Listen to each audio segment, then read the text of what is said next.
கேள்வி என்னவென்றால், நாம் தேவனுக்கு கீழ்ப்படிய வேண்டுமா அல்லது மனிதனுக்கா? பிரபலமான பாரம்பரியமா, வேத வாக்கியமா? முழு உலகத்தையும் இரண்டு எதிரெதிர் பிரிவுகளாக பிரிக்கிறது. ஒரு புறம் தேவனுடைய முத்திரையை பெறுபவர்கள், மறுபுறம் மிருகத்தின் முத்திரையை பெறுபவர்கள்.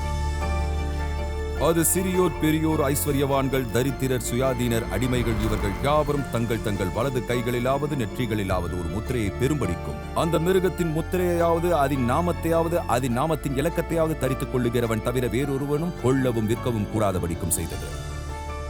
இரக்கத்தின் கதவு நிச்சயமாக உலகிற்கு மூடப்பட்டுள்ளது. மேலும் தேவனுடைய கிருபை இனி தொலைந்து போனவர்களுக்கு கிடைக்காது. கிறிஸ்துவின் இரண்டாம் வருகை புகழ் பெற்றது. ஆனால் முதலில் மனிதகுலத்தின் மீது இதுவரை வந்திராத மிகவும் மோசமான தொடர்ச்சியான வாதைகளை உலகம் அனுபவிக்கப் போகிறது.